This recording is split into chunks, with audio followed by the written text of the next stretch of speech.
Naaaresto na ng Department of Justice si Senator Bato de la Rosa na itinuturing na ngayong pugante.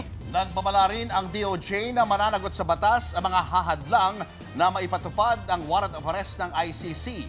At live mula sa TV5 Media Center, nasa frontline ng balitang yan si Camille Samonte. Camille, ano mga ahensya ang magpapatupad ng arrest warrant laban kay Senator Bato?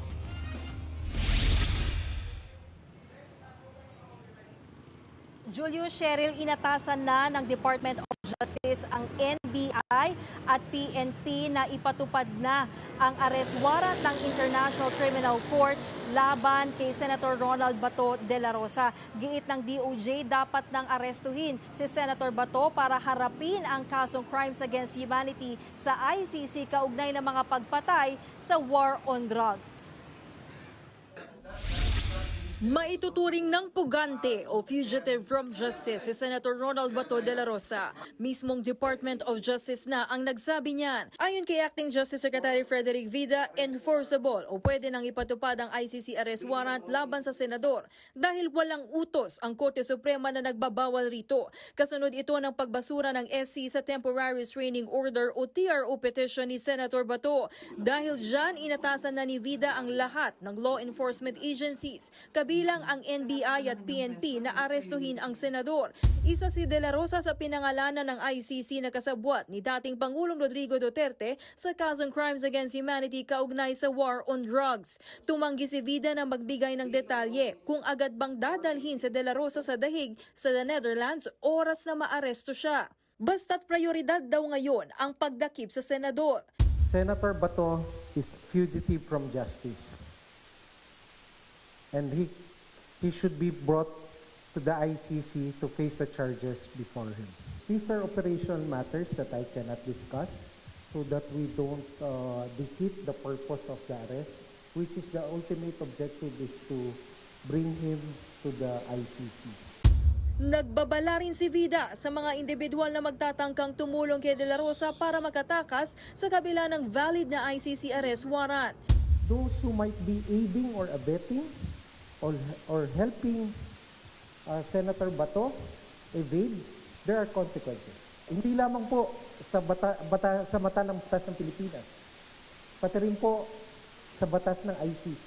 May mga panuntunan din po na pag merong kang ginawa para masawata ang maayos at matiwasay na pagsisilbi ng isang arrest warrant, may pananagutan ka rin.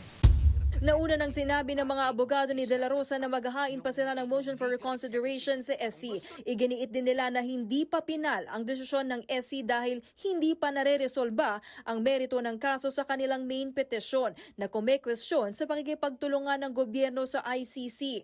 Ayon naman sa DOJ, may karapatan si Bato na gamitin ang anumang legal na hakbang para sa kanyang petisyon. Pero sa ngayon, nananatili ang direktiba na dapat nang arestuhin ang senador.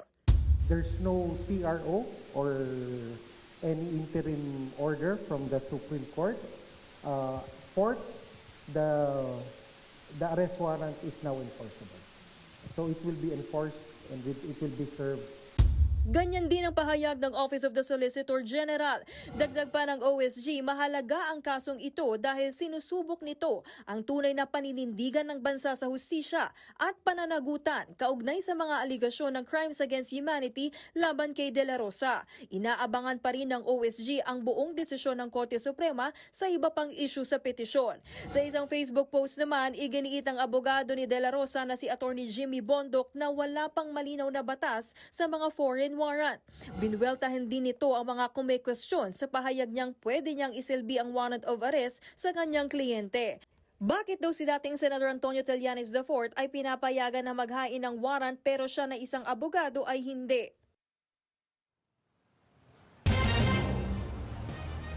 Cheryl, Julius, sinisika pa natin na kuna ng pahayag itong mga abogado ni Senator De La Rosa pero nauna nilang iginiit na tanging ang arrest warrant lang galing sa local court ang kikilalanin nila. Cheryl, Julius. Camille, kahit na iniutos na ng DOJ na arestuhin ang senador, ibig bang sabihin nito, Camille, hindi na talaga sila daraan sa local court? Good to go na talaga yung arrest warrant mula sa ICC?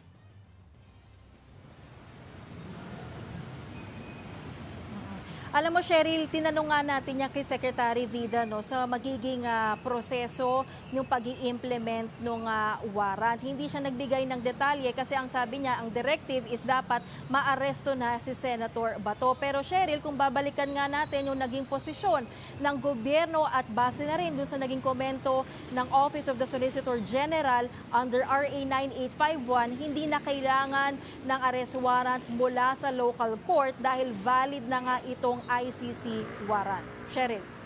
Camille, sa ngayon, nasa Immigration Lookout Bulletin Order pa rin si Senator Bato. May balak bang maglabas ng hold departure order ngayong tinuturing na valid ang ICC arrest warrant at pugante na nga ang senador? Julius, pagdating naman dyan sa pag-i-issue ng hold departure order ay hindi yan pwedeng gawin ng Department of Justice dahil ang HDO, ang local court ang naglalabas yan. At dahil itong warrant nga ay galing yan mula sa International Criminal Court at wala rin naman kasing local case o complaint na nakahain ngayon kay Senator Bato dito sa Pilipinas, ang tanging pwede lang gawin ng Department of Justice ay mag-issue nga ng ILBO o yung Immigration Lookout Bulletin Order na siyang magbibigay nga ng cue or information mula sa gobyerno kapag nagtangkang umalis ng bansa itong si Senator Bato. Julio, Cheryl. Maraming salamat, Camille Samonte.